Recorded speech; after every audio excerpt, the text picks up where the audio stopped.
Bonjour à tous, dans cette vidéo nous allons présenter la notion de collinéarité. Alors on va commencer par définir ce que c'est. Donc on dit que deux vecteurs sont collinéaires s'ils ont la même direction. Alors ce qu'on avait vu dans les fiches précédentes, on avait vu que si on multipliait un vecteur par un nombre réel, eh bien on obtenait un vecteur de même direction. Eh bien en fait ça marche aussi dans l'autre sens. C'est-à-dire que si on a deux vecteurs qui ont même direction, eh bien un des deux vecteurs sera multiple de l'autre. Donc c'est ce que nous dit cette propriété. Deux vecteurs u et v sont non nuls, sont collinéaires, si et seulement si il existe un nombre k tel que v est égal à k fois u. Donc ça signifie quoi? Ça signifie que si v est multiple de u, alors u et v auront même direction. Donc ça c'est ce qu'on avait vu dans les vidéos précédentes.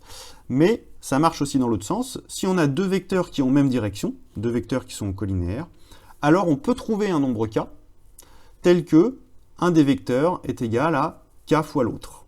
D'accord? Donc on peut trouver un nombre qui permet d'exprimer un vecteur comme multiple de l'autre. Donc on va faire un exemple.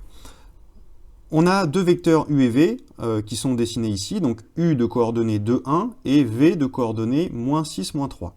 Première remarque, on voit que ces deux vecteurs ont même direction, ils sont parallèles. Ils ont un sens différent par contre, mais ils ont la même direction.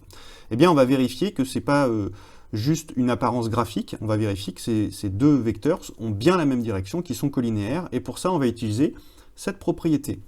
Donc on va partir des coordonnées de v, donc moins 6, moins 3. Donc on va prendre les coordonnées de v, et on va essayer de les décomposer pour la multiplication. On va essayer de voir si on ne peut pas écrire ces coordonnées comme un nombre fois les coordonnées de u. Donc, un nombre fois 2 et 1. En fait, si on observe bien, moins 6, on peut dire que c'est moins 3 fois 2. Et moins 3, on peut dire que c'est moins 3 fois 1. Donc là, on vient de dire que v, le vecteur v, est égal à moins 3 fois le vecteur u. Voilà. Alors, on aurait pu partir des coordonnées de u et trouver le nombre qui permet de passer de v à u. Si v est égal à un nombre fois u, eh bien u sera aussi égal à un nombre fois v. Dans ce cas-là, v est égal à moins 3 fois u. U, dans ces cas-là, ça va nous donner quoi? U, ce serait moins un tiers de v. Le 3, on le passe de l'autre côté pour la division, donc il passe sous une barre de fraction, et donc u serait égal à moins un tiers de v. D'ailleurs, on voit que les coordonnées de u sont bien égales à moins un tiers fois les coordonnées de v. Voilà, donc peu importe l'égalité qu'on utilise, il suffit d'en utiliser une seule pour affirmer que les deux vecteurs sont collinéaires. Oui, puisqu'on a trouvé un nombre k qui permet de passer d'un vecteur à l'autre. Donc u et v sont donc collinéaires. Donc là, les deux flèches sont bien parallèles. U et v sont collinéaires.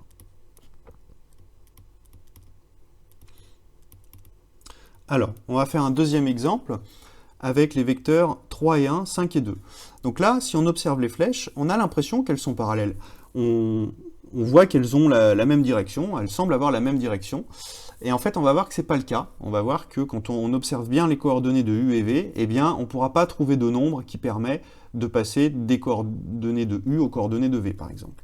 Donc on va regarder, on va partir des coordonnées de u, et on va essayer de voir si on ne peut pas trouver un coefficient multiplicateur pour aller aux coordonnées de v. Donc, si on regarde bien, pour passer de u à v pour la multiplication, il faudrait qu'on multiplie la deuxième coordonnée par 2. Pour passer de 1 à 2 pour la multiplication, il faut multiplier par 2. Donc, on a 2 qui est égal à 2 fois 1. Mais par contre, si on utilise la multiplication par 2, 2 fois 3, c'est égal à 6. Donc si c'est égal à 6, c'est différent du nombre 5. En fait, pour passer de la multiplication de 3 à 5, il faudrait qu'on utilise le nombre 5 tiers, multiplié par 5 tiers.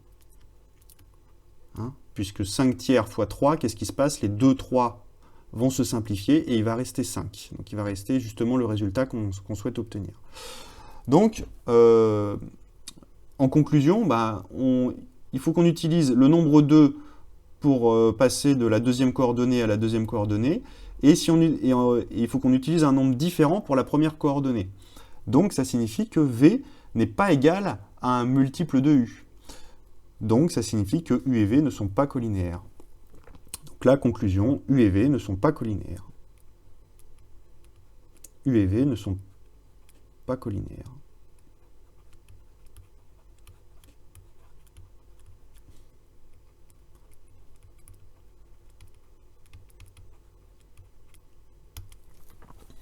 Alors, une petite remarque, dans la propriété, on a précisé que U et V doivent être non nuls.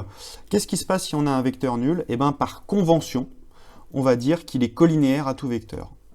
D'accord? Donc, par convention, on précise que le vecteur nul, il a la même direction que les autres vecteurs. Puisqu'en fait, ce qu'il faut comprendre, c'est que le vecteur nul, il n'a pas de direction. Donc, c'est pour ça que c'est une convention. On admet que voilà, le vecteur nul, il est colinéaire à tout vecteur.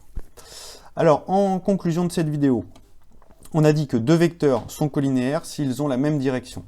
Et un critère qui permet de le décider, eh bien, deux vecteurs sont colinéaires si et seulement si on peut passer d'un vecteur à l'autre pour la multiplication. Si on peut écrire un vecteur comme le multiple d'un autre. Donc en pratique, on regarde les coordonnées d'un vecteur, on regarde les coordonnées des deux vecteurs et on essaye de trouver un nombre qui permet de passer des coordonnées de l'un aux coordonnées de l'autre. Si on peut le faire, ça signifie que les vecteurs sont colinéaires, sinon ça signifie qu'ils ne le sont pas. C'est la fin de cette vidéo, merci de l'avoir visionnée. Tu pourras trouver davantage de ressources sur ma chaîne ou sur mon site internet www.zmath.net. À bientôt!